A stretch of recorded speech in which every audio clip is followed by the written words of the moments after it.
Hey everybody! Hello. Hello. Here we are, our second week of Blueprint for Freedom. Yeah. And we're super excited to be with you guys again. Thank you for joining us. Make sure you say hi when you join us. I am going to probably turn the comments off while we're talking just so that we're not distracted, but we do want you to say hi and we'll definitely get back to you as soon as the video is done. We will reply to all your comments and questions. So like I said, this is week 2 of Blueprint for Freedom, and we are already hearing testimonies.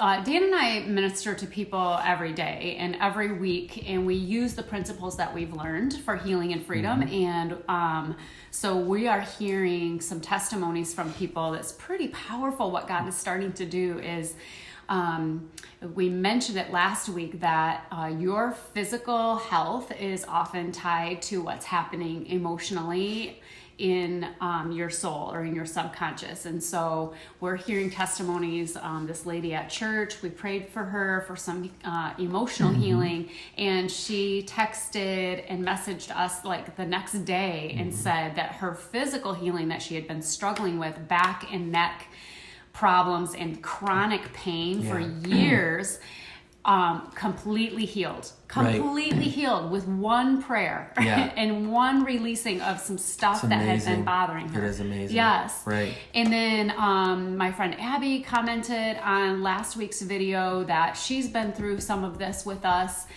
this same healing process, and she can testify firsthand results in her own life, immediate freedom from something that had been bothering her for years. So we want to hear your testimonies. When you have testimonies, we want to hear them. We would love it. I mean, you can comment on these videos, but even better if you could email us. I will put my email in the comments. It is emily.a.klotz, Klotz, at iCloud.com. Okay, so I'll put it in the comments just so you guys have it to look back at, but we would love to hear your testimonies of how God is giving you some healing and some freedom along the way, so we can share with other people and give them hope. Because that is something that God spoke to me today as I was praying for all of you watching live and watching the replay, watching on YouTube. God cares about every single person that is going to benefit from today's video, from this entire series. And he just said, people need hope. Like, these people, they need hope. They need to know that I intend to heal them and I intend to set them free. So things can and will change for you is what I wanted to tell you today. So this week, the title is Recognize. Each week is going to be a step of the process. This is the first step in the healing and freedom process for you. It is not a formula, but each week it's going to be, the title's going to start with R, so it's easy to write down and remember. So put Recognize at the top of your paper if you're taking notes. And so each week is going to be part of the process. So this is a very, very important step because it's the start of the process of healing. Now, Dan, again, I just want to say that's not a formula. Like these 5 steps aren't a formula, because sometimes as humans, we just try to like lean on A, B, C equals I'm going to get the results I want. It depends on, everybody is a little bit different. It depends on you doing your part, and God will for sure do his part, you know? Yeah. So, but it is a process. And it's really just the truth, you know, even today, you can be so full of joy and freedom. Even just listening today, like today is this very significant day. It's kind of the start of it, really. We just kind of had an overview last week, but really today, if you could just grab hold of it and believe and hear what you're believe what you're hearing today and get it in your heart, this can be a tremendous start and even breakthrough. I've personally received a powerful breakthrough just in what we're going to talk about today. But we want to put the pedal to the metal. So with this whole rest of 5 weeks, we just can't wait to see what God's going to do. Bring awesome freedom in your life. That makes us so happy when you are discovering freedom, newfound freedom in your life. So Dan has a story that he wants to start this out with, it's kind of a parable or a picture of what could happen in your life. Yeah, so I want to say one of the greatest gifts that you can receive is when you become aware of the hidden thing that's been holding you back. And I think a lot of people live life and they just don't know what's happening or what is going on here. Where does this come from? It's really it's an invisible thing, really, because we don't really know. But actually today we'll help you make that invisible thing very visible so that you can identify it and recognize it. Yes. But years ago, probably 2008, when I got Emily her Jeep Commander, and I remember it was one summer, it was raining a lot, or spring or something, and the water was like getting inside the Jeep, and right where your feet were, there was like a puddle of water. Like every time it rained, I'm like, man, what's going on? So I called the dealership. I said, hey, what's going on? What can I do? They said, well, you probably have to bring it in. And at the low end, because we have to remove the whole moon roof, and it's probably a seal issue. It's going to cost like $1,000 on the low end, maybe $1,500 on the high end. I thought, oh my goodness, I don't have $1,500. This is overwhelming. So what did I do? Well, I went to YouTube, and I got on YouTube and I found this guy who had the same problem. And long story short is it was a very, very simple fix. What it was duct tape. No, it wasn't duct tape. Where the moonroof is, there's these two little drainage areas, little holes that go all the way down the side of the vehicle. And so when the water gets in that, it can get in, but it actually flows down. But it was caught. There was something in it, leaves, debris was plugged up, and it would just flood back into the car. So anyways, the simple fix was go to Home Depot, grab some thick wire, get some Drano, let the Drano sit in there, and then just jab that wire through there, and voila, $7 later, it was fixed. And so I say that to say this, is that probably what you're dealing with definitely started out small. Yeah. But it seems so overwhelming, and it seems like it's going to take forever to get this thing fixed. But I will tell you that's not true, because I believe that God can do something very quickly, quickly. And the whole point of that story was, I want you to know that freedom just means to flow again. It means God wants to take away the thing that has been blocking the flow, and so that you can live in the abundant life that Jesus died for and promised us to live in. Because I think we spend too much time trying to fix the wrong problem, and we just get overwhelmed at times when it is very simple. So things can pile up over time. They do. They pile up in your soul. Things happen. You do things you regret. Things happen to you. Sometimes small offenses that happen at home, you don't really deal with them, and it piles up over time. And so it ends up hurting you more in the long run because you didn't deal with something small early on. But we're here to help you identify what those blockages are, to recognize what's happening and what is hurting you and what is holding you back from being the person that God made you to be, from really like knowing who you are, who you actually are, your real identity, and being able to live freely in that and fulfill your purpose. Right. So we want you to be free. Because when things change on the inside, this is so true, then things begin to change around you. Like God's always dealing with the inside, and this is what this whole thing is about. Emily's going to show you again how that works, right? And then we'll describe it, and then we'll make it very as clear as we can how to identify and recognize those strongholds so that you can begin to demolish them and see them gone forever. We want to help you with that. So hopefully you watched last week's Blueprint for Freedom, because that was how the mind works. It was the introduction, exactly how the mind works. And I drew it out for you guys again here. This handy dandy clear thing, but make sure that you watch week 1, because if you haven't watched it, I go and explain about this. And I'm going to explain it in a little bit more detail this time, but we're not going into all the scientific explanation for everything. Like when we do retreats then and conferences about this, then we'll go into more of that scientific explanation, how this all works and why it works. Okay, but just know this is a picture of your conscious mind in your subconscious mind. So your conscious mind is like your brain, your subconscious mind, and then your body and your life, like the results that you have happening in your life, everything that's happening in your life. Okay. So, what I wanted to say, conscious mind, last time I told you, all of your experiences and everything are coming into your conscious mind. It acts as a filter for your subconscious. Okay, so your conscious mind are things that you see, that you hear, that you think about on a regular basis, things that you experience in life. You're receiving input all the time into your conscious mind. You're able to filter that. You can accept or reject ideas that are coming at you. Things that you see in the movies or things that you read in a book or something, you can accept it or reject it. But with all the information that's always coming at you all the time these days, this is the information age, you guys, and there's like 10,000 different pieces of information coming at you per day.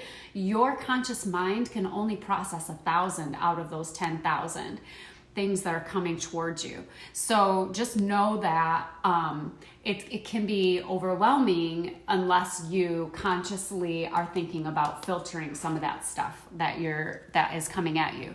Also, when you're a baby or a child, I mentioned this last time, that a child doesn't know how to reject, especially from 0 to 7 years old, doesn't know how to reject negative ideas as right or wrong or good or bad. Very, very open to suggestion, almost like when you're sleeping, and very open, like a little sponge, like taking things in. So they end up believing a lot of the things that they hear and see when they're an infant. And by the age of 7 is when you can start resisting new ideas better. Their brain is more developed at the age of 7, and the subconscious starts to try to keep them safe. So all these things coming in, they end up going into the subconscious if you accept them, or if you're a very young child, and then they become something you believe. So by the age of 7, these beliefs are pretty set because you start to want to keep yourself safe based on what you already believe at that age. Yeah, we call them mindsets. Mindsets, right. It's set right in there. It's and by the way, this area is this middle area right here, the subconscious rules about 95% of your life. It's really who we are. All of our beliefs and things that we believed become our convictions are right in that area. Right. So let's say even as an adult, you have a lot of negative ideas coming in. A lot of negative things happening, a lot of negative thoughts happening in your head coming in, or let's say failure, things happen, that you fail at some different things, whatever. So that's constantly coming in. Then it's going to go into your subconscious as a belief, and all of a sudden you're going to start believing, I am a failure. Your thoughts are going to be very negative. Things are going to, you're going to believe that life is negative. Okay? I am a failure. Life is negative. And then your subconscious ends up directing your body and your life. These are the results that you get.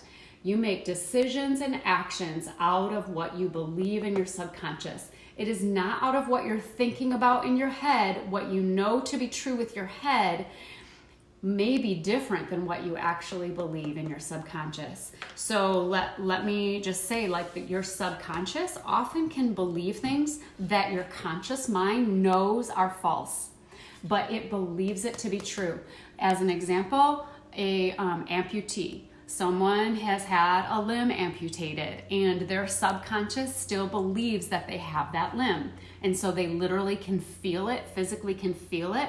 And even though with their head, they know that to be false.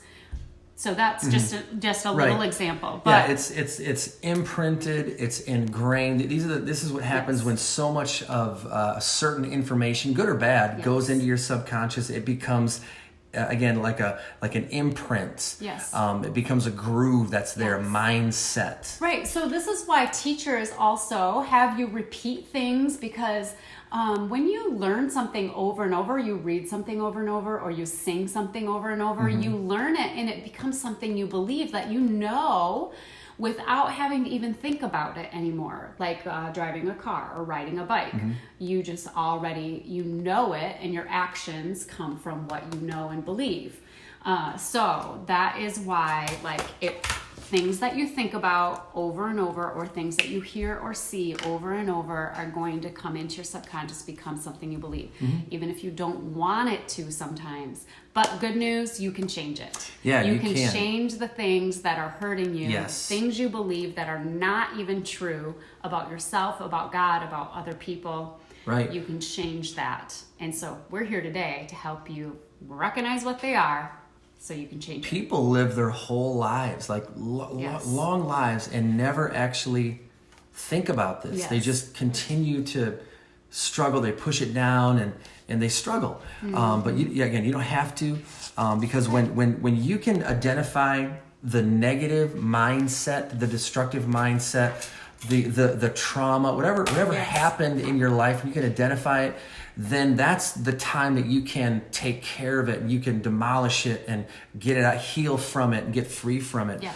But what are we talking about there? Well, if you go to the Bible, there's two words that are used. One is stronghold, and then the other is strong man. Yes. And so stronghold is when you have a thought, and then you repeat that thought, and you believe that thought, like Yes. Emily said, and it's ingrained in Yes. the subconscious mind, sub meaning below your cognitive mind. And now, because that area runs 95% of your life, it is causing you to do things you really don't want to do. Yep. And Paul says it here. It says, "For the weapons of our warfare are not carnal, but mighty in God for pulling down strongholds." There it is, casting down arguments. And every high thing that exalts itself against the knowledge of God, bringing every thought into the captivity to the obedience of Christ. So he's talking about thoughts, arguments, and knowledge. So it's very clear that now those strongholds, like Emily's talking about, are now imprinted in that subconscious area, Yes. but they are also causing trouble in our lives and tension. So that's a They're stronghold. like kind of boulders in your soul, like things that have Yes. built up over time, Yes. that have become big, and they're ruling your life. Yes, and what we do is, without knowing it, we actually defend it. It's weird. We build up walls around that thing. Now, it could be a hurt, or it could be shame. Yeah. Maybe you're humiliated. Someone said something to you. Yeah. And because you don't want to feel that pain anymore, you build a wall. Right. And that goes back to another stronghold metaphor, which goes back to the Old Testament. We call it Jericho. Yes. It's an obvious thing, but it's the next thing. If you can take care of this next thing, then everything else begins to flow in your life. Yeah. So a stronghold is an argument. It's reasoning. It's something that you're defending. It's knowledge that is high, that needs to come down. Yes. That's what it is. And then the other one is a strong man. I think this is very important. So Jesus talks about the strong man. He says no one is able to break into a mighty man's house and steal his property unless he first overpowers the strong man and ties him up. Right. Then you can Big thing. Yes, then you can enter the house. So he was saying, so we know Paul talks about it's in our mind or subconscious, and Jesus says it's usually one thing. It's not strong men, it's strong man. So we want to help you recognize this stronghold or strong man in your life. But because the strong man was created with one thought, and that thought believed has now formed an overpowering dark shadow in your subconscious that now actually controls a part of your life. And a lot of different thoughts and beliefs can be attached to that one thing, because you could believe, I have to be afraid of this type of person, or maybe you believe like people can't be trusted, or maybe you believe I'm always going to be rejected. All of those things are probably based around one big thing. Yeah. And so we're going to help you identify especially the one main thing that bothers you over and over in your life that's causing you a lot of pain and holding you back. 5 ways to recognize your stronghold. Number 1 is your thoughts. Your thoughts. So they're called automatic negative thoughts, or an ant. And it makes sense they would call them an ant Automatic negative thoughts. Write that down. When Ant. one ant finds food, guess what? They're all coming after it, coming after the food. Yep. And so it's an automatic negative thought. By the way, Okay. that subconscious runs 24/7. So that thing that's in there is running even when you're sleeping. So this automatic negative thought, it's kind of a default thought. It's something you go to without even knowing it over and over again. And I love this, what Charles Glassman said. He says, believing in negative thoughts is the single greatest obstruction to success. Makes sense. Believing in negative thoughts is the single greatest obstruction to success. So okay, so you're telling them how to recognize what is happening in them. Yes. So the number one way is to look at, think about what you're thinking about. Yes, think about what you're thinking about. Find out what your thoughts are. Recognize the automatic negative thought. We're not talking about, there's some good stuff in you. Yes. But we're talking about the thing that's holding you back. That's hurting you, yes. One way is to think about your thoughts. And I'll show you a way at the end here how to do that. But what's happening is that stronghold is creating an inner dialogue that speaks to your mind. Right. And it's telling you things like for example, maybe you grew up and your mom and dad, you were poor, and they said, we're never going to have enough. Money doesn't grow on trees. We could never afford that. And because you heard that and felt it enough, it's now dropped into that subconscious, and now it actually speaks, so that now, without even knowing it, you're actually being directed by those thoughts. Well, I guess we can never afford it. I guess we'll never have enough. One thing that I struggled with was this thing called orphan thinking, where I felt like I had to scratch and claw for everything. I felt like God wasn't a father to me. He was more of a master, and I had to perform for him. So once I began to recognize what that is, I could begin to dismantle it and demolish it. No one's going to take care of me. I must do it myself. So those are thoughts that are actually happening over and over again. And they started with one thought, and because one ant came in, the rest of the ants are now following. And kind of creating that, or they're creating a groove in your imprint, your subconscious. Right.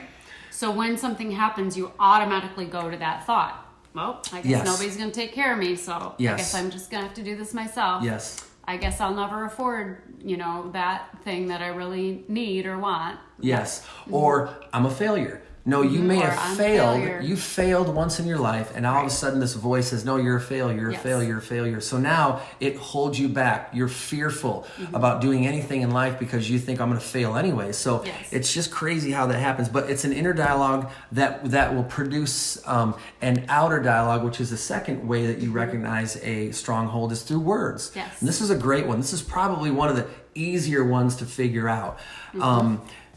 All of a sudden, if you notice what you're talking about. Yes, notice what you're talking about. Find a trusted friend. If you're married, talk to your spouse and say, what do I say a lot? What are the common phrases that I say? Yes. Do you say, fill in the blank, I'm so worried about, fill in the blank, or I'm afraid that, fill in the blank, I'm a failure, I'm not valued, I'm stupid, or a certain person's name keeps coming to your mind, and you begin to speak about that person on a regular basis. Right.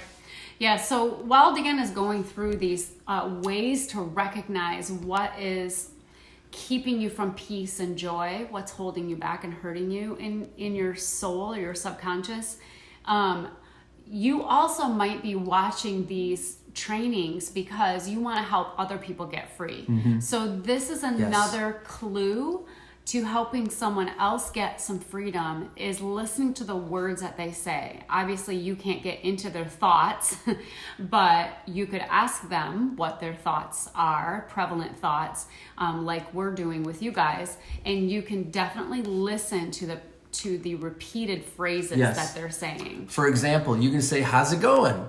And what's going to happen is that'll create conversation. And again, when you can get down to a little more under the surface, you're going to find some words that are going to be prevalent. Well, I'm afraid that, I'm really worried worried about that stuff. Well, what you do is you just kind of take some mental notes, or you just take a journal and write some things down, and you'll find usually I don't think I can do that. Or they talk about a person over and over, like you said, and that may be bitterness or unforgiveness is there. And there's a common theme. Again, remember, it started with one thought, but there's a common theme. Yep. It may be connected to a few things, but it's usually a common theme that you're going to hear. So we know that words are powerful. Death and life are in the power of the tongue. Every word brings results, but here's the key. Every word will bring results, but it's the words spoken from the subconscious mind that brings the biggest results. So it's not really what you speak, it's where you speak from. It says when you believe it. Yes, out of the abundance of the heart, the mouth speaks. And that's talking about the subconscious. It's talking about the inner person.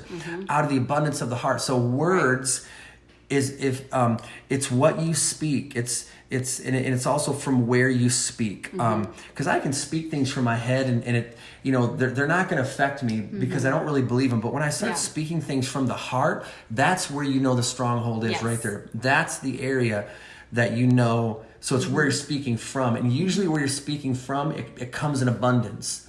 Out of the abundance, there's many of those things happening at the same time. Yeah. So ask a good friend or your spouse, like, what are the words that I say over and over? If you have a hard time recognizing what those words are. Yeah. Yes. And let me just say this. Actually, when you start realizing this, recognizing it, it's actually going to become fun because now that was in control. Now you're in control. Now you're the one saying, wait a minute. Now I got you. I've got you in my crosshairs.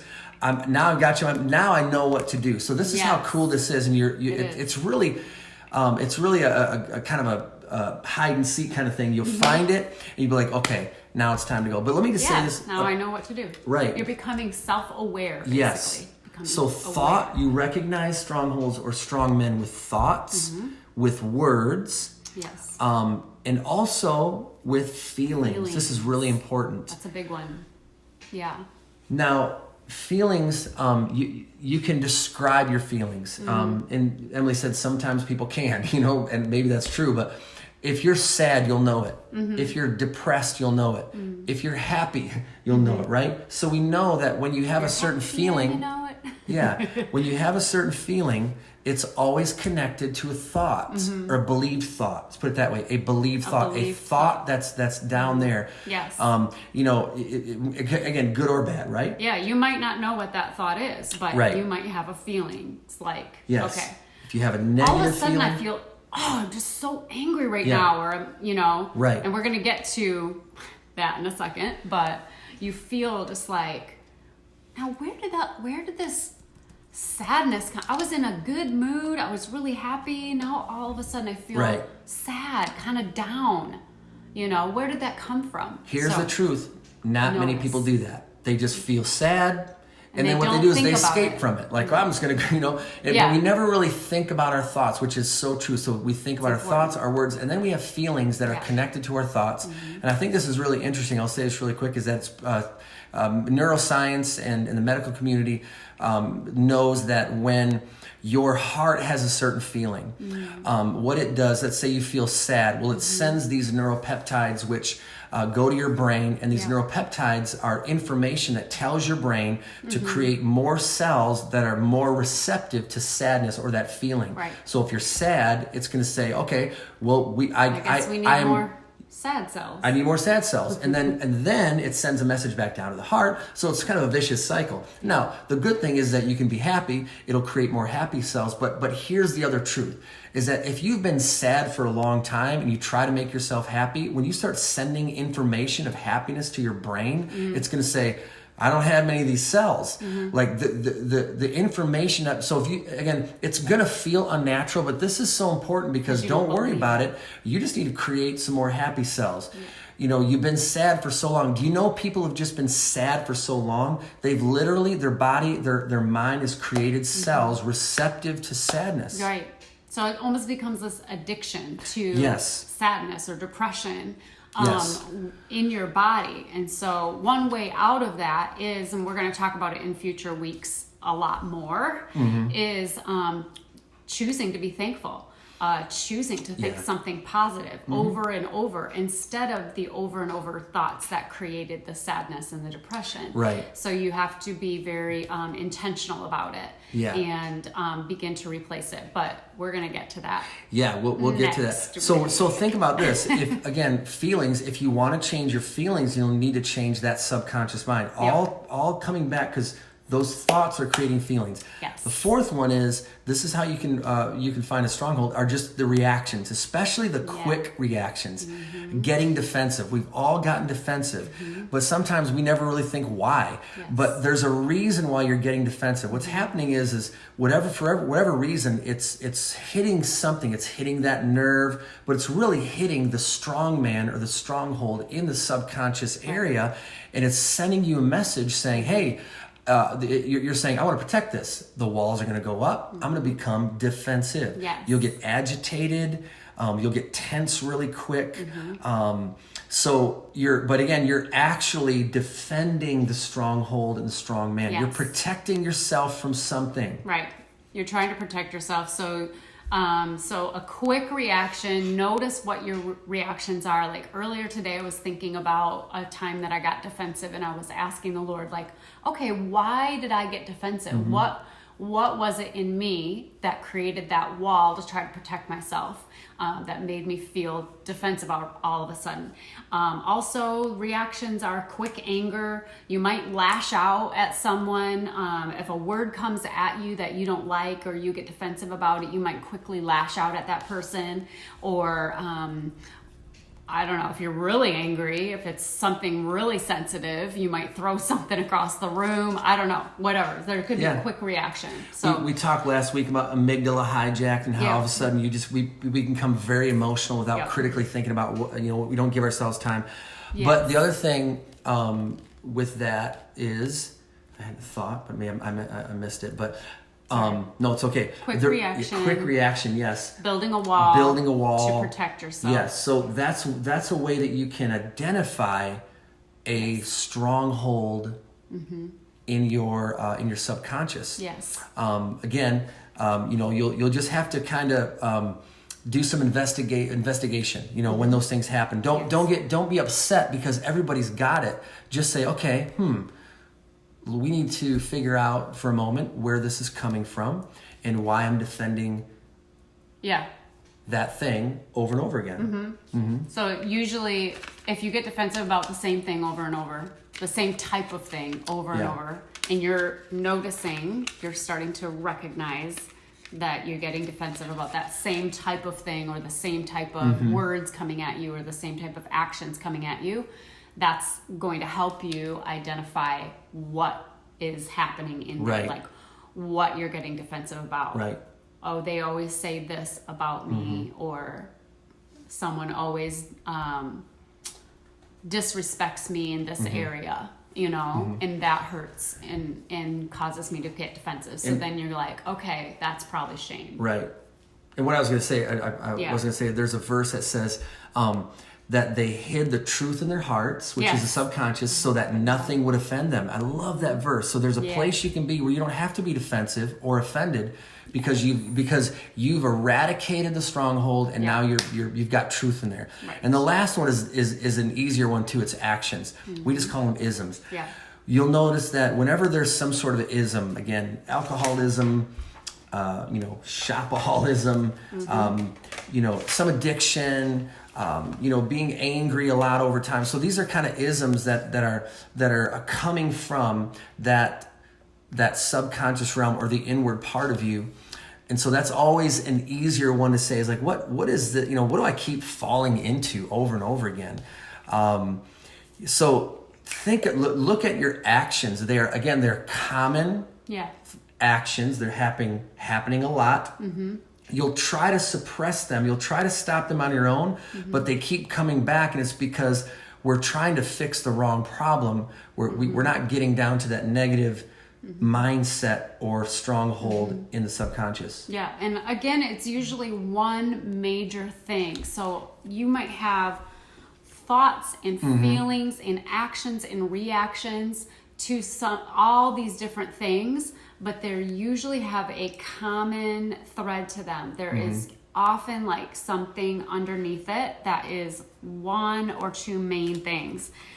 Fear is a huge one. Shame is a huge one, right? So, okay, we got to hurry up and wrap it up. But like, if you're helping someone else get some freedom, listen to the words they're saying. Yeah. Listen to what they say, their decisions are, what are their actions and reactions to things.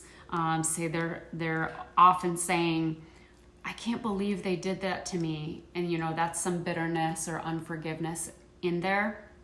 Why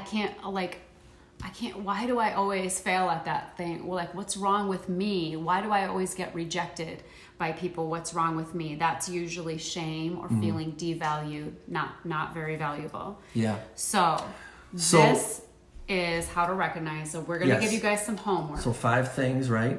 Five things. Go over them again. Thoughts. Words. Feelings. Reactions. And then actions. Those are 5 ways to identify a stronghold. Now, here's something really simple to do.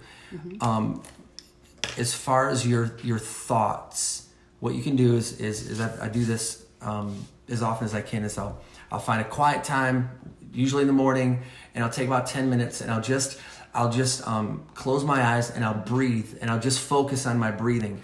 And so what'll happen is when you just focus on your breathing, you'll know that when those automatic negative thoughts come up, you'll start veering towards that automatic negative thought or that default. And that's when you first become aware of it. Like, why am I thinking about this? Now, it's not all bad, but you're trying to identify the negative one. Right. If you get up and all of a sudden worry happens, or fear starts, or again, that person you're thinking about in a negative way, just be silent.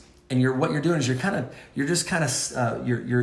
recognizing that thought. Okay. The other thing you can do is right after that, what you can do is you can start scanning your brain or that subconscious area with the people that are close to you. So you start with, the people that are close to you. If you're married, your spouse, and what you do is you think about them, and then as you're thinking about them, think about the feeling you have about them.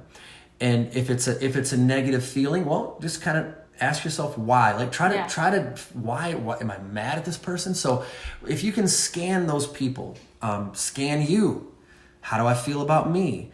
Scan your family, anybody that's close to you. Just take a moment to kind of scan them, think about them. Early, like in the morning when you're still very quiet. Yep. Just take a few minutes. Doesn't have to take a long time. A few minutes. So this is part of your homework, you guys. Every day this coming week, we want you to get up in the morning, get to a place in the morning for a few minutes where you can focus on your breathing for a little bit and then notice what your thoughts tend towards. Start thinking about the people close to you and how you feel about those people. There's so many things that happen just with this kind of method. About being silent, but also focusing. Your brain actually loves focusing. It thrives on it. So there's a lot of things that are going to happen, but really you're trying to identify the negative thoughts. What I want you not to do is to get up and just go through the routine. Don't turn the television on. Do not go to social media. Just go, if you got to get some coffee, get it, but sit down in the chair, get into a place where you can kind of get some peace and some silence, focus on your breathing, but also get a journal or something and start writing down some of the things that you see are automatically moving in that area. That's a way that you can identify the thoughts that are coming from that area. So that's a good thing to do. Right.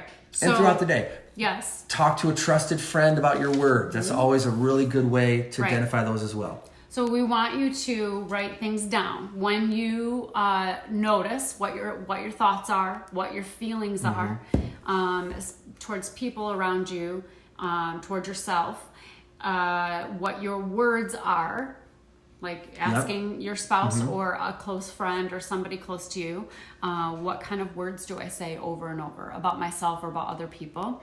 Write those things down. So that's all your homework. Every single day, at least get up in the morning and kind of focus on where your thoughts are going. That's it. Okay? Take a week to do that. It's 1 week. It's right. It's going to be good. You're going to start narrowing down. Yep. You're going to focus in, hone in on that thing. And then by the time we get to next week, you'll be ready to go. Yes. For that next thing we want to talk about. Yes. So this is the very important part of the process, that you are just recognizing what it is, because we're going to teach you and show you how to release what is underneath there. Maybe it's shame or fear or whatever it is. Okay, so we're going to show you how to release it. Maybe it's your actions. You could eat when you're not hungry, and then maybe it's your feelings attached to that. Then you feel guilty. So write those things down. Okay. And then we will be back with you next week to help you release what's happening. Good. Underneath. Recognize. Yes. Can't wait to see what happens. Good. Yes. All right. Yes. Love you guys. Okay, love you guys. We'll talk to you soon.